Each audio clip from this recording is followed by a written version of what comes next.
আসসালামু আলাইকুম। আমাদের আজকের সমস্যাটি আছে যদি u vector comma v vector এবং ডাব্লিউ ভেক্টর যোগাশ্রয়ী অনির্ভরশীল হয় তবে দেখাও যে u vector plus v vector minus 3 ডাব্লিউ vector, u vector plus 3 v vector minus ডাব্লিউ ভেক্টর এবং ভি ভেক্টর প্লাস ডাব্লিউ ভেক্টর যোগাশ্রয়ী অনির্ভরশীল হবে।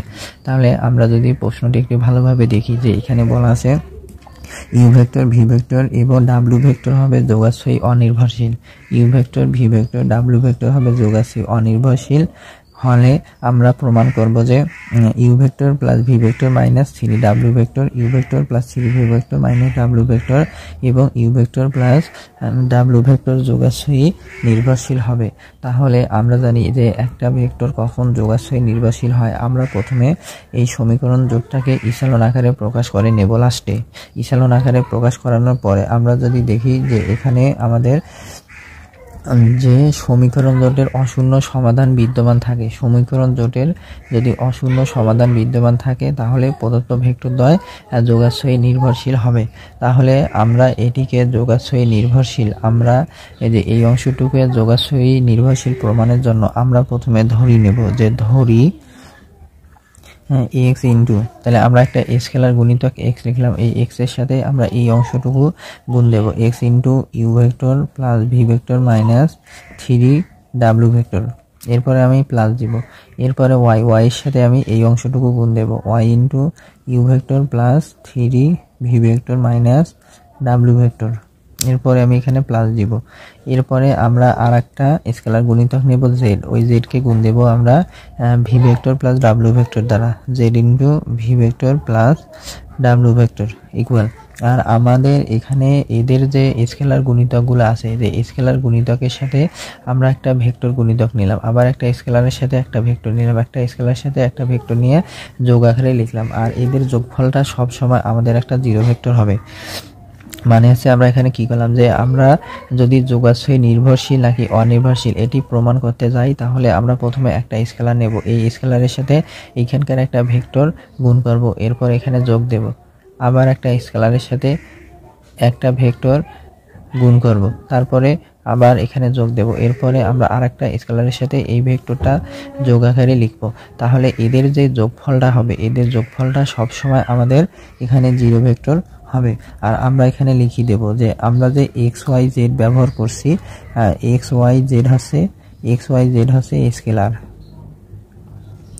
বা এখন আমরা কি করব এই এক্স দিয়ে প্রত্যেককে গুণ দেব, তাহলে এক্স দিয়ে ইউ ভেক্টরকে গুণ দিলে হবে x u vector plus x দিয়ে ভি ভেক্টরকে গুণ দিলে হবে এক্স ভি ভেক্টর, এক্স দিয়ে মাইনাস 3 ডাব্লিউ ভেক্টরকে গুণ দিলে হবে মাইনাস 3 এক্স ডাব্লিউ ভেক্টর প্লাস, এবার আমরা ওয়াই দিয়ে গুণ দেব, ওয়াই দিয়ে ইউ ভেক্টরকে গুণ দিলে ওয়াই ইউ ভেক্টর প্লাস এই ওয়াই দিয়ে 3 ভি ভেক্টরকে গুণ দিলে হবে 3 ভি ভেক্টর ওয়াই, এরপরে আমরা ওয়াই দিয়ে মাইনাস ডাব্লিউ ভেক্টরকে গুণ দিলে হবে মাইনাস ডাব্লিউ ভেক্টর ওয়াই প্লাস, এরপরে জেড দিয়ে আমি গুণ দেব, জেড দিয়ে ভি ভেক্টরকে গুণ দিলে হবে জেড ভি ভেক্টর প্লাস, এবার জেড দিয়ে ডাব্লিউ ভেক্টরকে গুণ দিলে হবে Z W vector equal zero vector.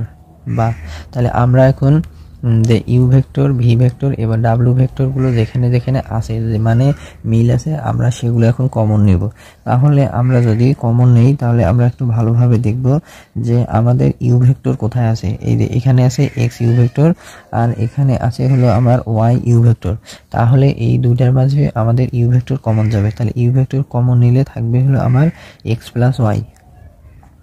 এরপরে আমরা যদি ভি ভেক্টর কমন নিই তাহলে আমাদের দেখেন যে এই যে এইখানে এটা আছে আমার ভি ভেক্টর, এরপরে আমার এখানে আছে ভি ভেক্টর আর আমার আরেকটা ভি ভেক্টর আছে হলো এখানে, তাহলে এই অংশটুকু আর এই অংশটুকুর মধ্যে আমার কমন যাবে হলো ভি ভেক্টর, তাহলে আমরা ভি ভেক্টরকে কমন নিলাম, তাহলে এখানে থাকলো এক্স প্লাস এখানে থাকলো হলো 3 ওয়াই আর এখানে থাকলো হলো প্লাস জেড। এরপরে আমরা হলো ইউ ভেক্টর কমন নিলাম, এরপরে ভি ভেক্টর, এখন ডাব্লু নেব, তাহলে ডাব্লু যদি আমরা নেই আমরা একটু ভালোভাবে দেখি যে এই যে এখানে আছে আমার ডাব্লু ভেক্টরের সহগ হচ্ছে মাইনাস 3x, তাহলে আমরা প্লাস কমন নিলাম, তাহলে আমার এখানে হলো মাইনাস 3x, এরপরে আমাদের এখানে আছে ডাব্লু ভেক্টর, তাহলে ডাব্লিউ ভেক্টর কমন নিলাম, কমন নিলে থাকবে হলো আমাদের মাইনাস ওয়াই, আর এখানে আছে হলো তারপরে এই যে এই অংশটুকু ডাব্লিউ আছে, ডাব্লিউ ভেক্টর কমন নিলে এখানে হবে প্লাস জেড, এটা ইকুয়াল 0 ভেক্টর। এখন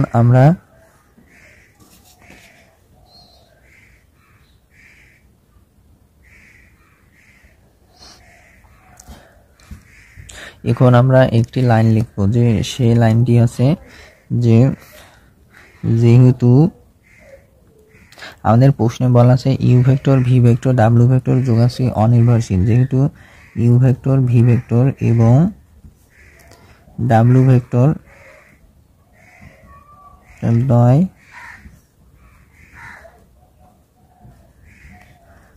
যোগাশ্রয়ী অনির্ভরশীল,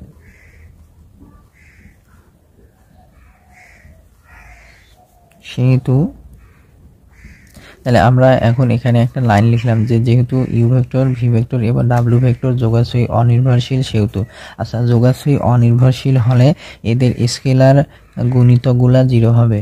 যদি ইউ ভেক্টর ভি ভেক্টর ডাব্লিউ ভেক্টরটা যোগাশ্রয়ী অনির্ভরশীল হয় তাহলে এদের স্কেলার গুণিতকগুলো 0 হবে, অর্থাৎ x প্লাস ওয়াই ইকুয়াল 0।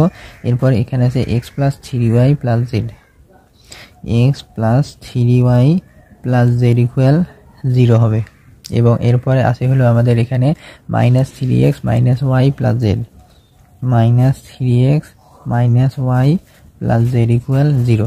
তাহলে আমরা কি বলতে পারি? আমরা বলতে পারি যদি ইউ ভেক্টর ভি ভেক্টর এবং ডাব্লিউ ভেক্টর যোগাশ্রয়ী অনির্ভরশীল হয় সেহেতু হবে এই যে এদের যে স্কেলার গুণিতক অর্থাৎ এক্স প্লাস ওয়াই, এখানে ইউ ভেক্টরের সাথে স্কেলার গুণিতক আছে এক্স প্লাস ওয়াই, তাহলে এই এক্স প্লাস ওয়াই ইকুয়াল 0 হলো। এরপর আমার আছে ভি ভেক্টরের সাথে স্কেলার গুণিতক আছে x plus 3y plus z, এইটা ইকুয়াল 0 হলো, এবং এখানে আর একটা স্কেলার গুণিতক আছে minus 3x minus y plus z, এইটা ইকুয়াল আমার একটা 0 হলো। এখন আমাদের কাজ হচ্ছে যে আমরা এই সমীকরণ জোটটাকে আমরা এখন ইসালন আকারে প্রকাশ করব। ইসালন আকারে প্রকাশ করানোর পরে আমরা যদি দেখি যে সেখানে 3টি চলক এবং 2টি সমীকরণ আছে, বা মনে করেন সমীকরণ জোটের অশূন্য সমাধান বিদ্যমান অর্থাৎ এক্স ওয়াই জেড এর মান বিদ্যমান হয়, তাহলে ভেক্টরদ্বয় যোগাশ্রয়ী অনির্ভরশীল হবে। এখন আমরা যদি ইসালন আকারের জন্য এই এক্সটাকে 0 বানাইতে চাই, এই এক্সটাকে 0 বানাইতে গেলে আমাদের কি কাজ করতে হবে? আমরা এইটিকে যদি দেই L1, এটিকে দেই 2 না, প্রথম সমীকরণকে দিলাম L1, দ্বিতীয় সমীকরণকে দিলাম L2, তৃতীয় সমীকরণ দিলাম L3। এখন আমরা যদি L2 থেকে L1 বিয়োগ করি, L2 থেকে L1 যদি আমি বিয়োগ করি, মানে দ্বিতীয় সমীকরণ থেকে যদি প্রথম সমীকরণ বিয়োগ করি, তাহলে আমাদের এই এক্সটা 0 হবে, আর আমাদের যে প্রথম সমীকরণ যেটা আছে আমাদের সেটাই হবে। অর্থাৎ আমরা এখানে কাজ করলাম কি যে L2 prime equal L2 minus L1, তাহলে আমাদের এখানে যে প্রথম যে সমীকরণটা আছে এই প্রথম সমীকরণটা আমাদের অপরিবর্তিত থাকবে, অর্থাৎ x প্লাস ওয়াই ইকুয়াল 0। এরপর আমরা এখানে কি করছি যে দ্বিতীয় সমীকরণ বিয়োগ প্রথম সমীকরণ, তাহলে x বিয়োগ x করলে হবে 0, তাহলে x বিয়োগ x করলে হবে 0। এরপর 3y বিয়োগ y তার মানে হবে প্লাস 2y। আর আমরা যদি যে z বিয়োগ 0 মানে z বিয়োগ 0 যদি করি তাহলে হচ্ছে কি z বিয়োগ, এখানে কিন্তু z নাই প্রথম সমীকরণে, তাহলে হবে z বিয়োগ 0, তাহলে এটা হবে হলো আমার প্লাস z ইকুয়াল 0। এরপর আমরা আর একটা কাজ করব, সেটা হচ্ছে যে আমার এইখানে আমাদের এই 3x-টাকে 0 বানাইতে হবে, তাহলে আমরা যদি 0 বানাইতে চাই তাহলে আমরা কি করব, L3 prime equal 3L1 plus L3, অর্থাৎ আমরা যদি যে প্রথম সমীকরণকে 3 দিয়ে গুণ করিয়া তৃতীয় সমীকরণের সাথে যোগ করি তাহলে আবার এইটা 0 হয়, তাহলে আমরা কি হবে এখানে মাইনাস 3x আর এইটাকে 3 দিয়ে গুণ দিলে হবে 3x প্লাস 3x, মানে এটা হলো আমার 0। এরপর এখানে আছে মাইনাস ওয়াই, আর এখানে আছে আমাদের 3 যেহেতু গুণর কারণে হয়েছে 3y, তাহলে 3y থেকে মাইনাস ওয়াই যদি যোগ করি আমরা 3y plus minus y, 3y plus y, তাহলে হবে কি প্লাস 2y। আর এরপরে আমাদের আছে যে এখানে আছে হলো জেড, এখানে আছে হলো জেড। তাহলে আমরা জেড এর সাথে এখানে জেড নাই মানে কি 0, তাহলে যদি যোগ করি তাহলে হবে 2i + z = 0। তাহলে আমরা যদি একটু ভালোভাবে লক্ষ্য করি তাহলে এখানে দেখতে পাবো এখানে প্রথম সমীকরণটা এখানে সেম আছে। এরপর আমাদের এই দ্বিতীয় সমীকরণ আর তৃতীয় সমীকরণ, এই দ্বিতীয় সমীকরণ আর তৃতীয় সমীকরণ আছে দুইটাই দেখতে একই, অর্থাৎ 0 + 2i + z = 0, তারপরে আছে 0 + 2i + z = 0। তাহলে আমরা এই দুইটার পরিবর্তে আমরা এখন যে কোনো একটা সমীকরণ লিখব। আর আমার যে প্রথম সমীকরণটা আছে সেটা স্থির থাকবে, অর্থাৎ ওটার কোনো পরিবর্তন হবে না, অর্থাৎ x + y = 0। আর দ্বিতীয় সমীকরণ আর তৃতীয় সমীকরণ দুইটাই একই থাকার কারণে আমরা এখানে এটা লিখলাম যে 0 + 2i + z = 0। তাহলে এটি হচ্ছে আমার সমীকরণ জোটের ইসালন আকার। তাহলে এটি হচ্ছে আমার সমীকরণ জোটের ইসালন আকার।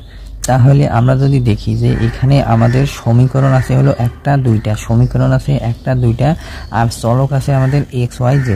তাহলে এখানে আমাদের তিনটা চলকের দুইটা সমীকরণ বিদ্যমান, তাহলে তিনটা চলকের দুইটা সমীকরণ বিদ্যমান, সুতরাং সমীকরণ জোটের অশূন্য সমাধান বিদ্যমান। অশূন্য সমাধান মানে হচ্ছে x y z এর মানগুলা শূন্য হবে না। তাহলে এই সমীকরণ জোটটা যদি আমি সমাধান করি তাহলে আমি x y z এর অশূন্য মান পাবো। আর যদি আমি এই সমীকরণ জোটটাকে ইসালন আকারে প্রকাশ করানোর পরে যদি x = 0, y = 0 আর z যদি 0 পাইতাম তাহলে প্রদত্ত সমীকরণ জোটটা হইতো, তাহলে প্রদত্ত সমীকরণ জোটটা হইতো একটা কি সমাধান বিদ্যমান থাকতো না। আর সমাধান বিদ্যমান না থাকলে প্রদত্ত ভেক্টরদ্বয় হইতো যোগাশ্রয়ী অনির্ভরশীল। যেহেতু আমাদের এই সমীকরণ জোটের এটি আমাদের সমীকরণ জোটের ইসালন আকার, এখানে তিনটি চলকের দুইটি সমীকরণ বিদ্যমান, সুতরাং সমীকরণ জোটের অশূন্য সমাধান বিদ্যমান। আর অশূন্য সমাধান বিদ্যমান হলে আমাদের প্রশ্নে যে ভেক্টরগুলো দেওয়া ছিল, অর্থাৎ u vector + v vector - 3w vector, u vector + 3v vector - w vector এবং v ভেক্টর + w ভেক্টর যোগাশ্রয়ী নির্ভরশীল হবে, যদিও u ভেক্টর, v ভেক্টর এবং w ভেক্টর যোগাশ্রয়ী অনির্ভরশীল। তাহলে আমি আবার বলতেছি, আমরা এই সমীকরণ জোটটাকে ইসালন আকারে প্রকাশ করলাম। ইসালন আকারে প্রকাশ করানোর পরে আমরা দেখলাম এখানে সমীকরণ আছে একটা দুইটা এবং চলক আছে x y z। যেহেতু এখানে তিনটি চলকের দুইটি সমীকরণ বিদ্যমান, সুতরাং সমীকরণ জোটের অশূন্য সমাধান বিদ্যমান, অর্থাৎ শূন্য বাদ দিয়ে আমরা x y z এর অন্য মান পাবো। যেহেতু আমি অন্য মান পাইলাম সেহেতু আমরা বলবো যে প্রদত্ত ভেক্টরদ্বয় যোগাশ্রয়ী নির্ভরশীল। আর এই সমীকরণে ইসালন আকারে প্রকাশ করানোর পরে সেখান থেকে যদি আমরা x0 y0 z0 পাইতাম তাহলে প্রদত্ত সমীকরণ জোটের শূন্য সমাধান বিদ্যমান হইতো। আর শূন্য সমাধান বিদ্যমান হইলে প্রদত্ত ভেক্টরদ্বয় হইতো যোগাশ্রয়ী অনির্ভরশীল। তাহলে আমরা এখন এখানে লিখে দেব কি ইহা সমীকরণ জোটের ইসালন আকার, এখানে তিনটি চলকের দুইটি সমীকরণ বিদ্যমান, সুতরাং সমীকরণ জোটের অশূন্য সমাধান বিদ্যমান, অতএব প্রদত্ত ভেক্টরদ্বয় যোগাশ্রয়ী নির্ভরশীল। আপনারা এই প্রশ্নটি ভালোভাবে একটু প্র্যাকটিস করবেন। আর যদি আপনারা এই নিয়মের অঙ্কগুলো যদি প্র্যাকটিস না করেন তাহলে আপনারা ভুলে যাবেন। আর এই ক্লাসটি দেখার পরে আপনাদের যদি কোথাও কোনো প্রকার সমস্যা থাকে তাহলে অবশ্যই আমাকে ইনবক্সে মেসেজ দিয়ে জানাবেন, আমি অবশ্যই আপনাদেরকে বুঝিয়ে দেওয়ার চেষ্টা করব।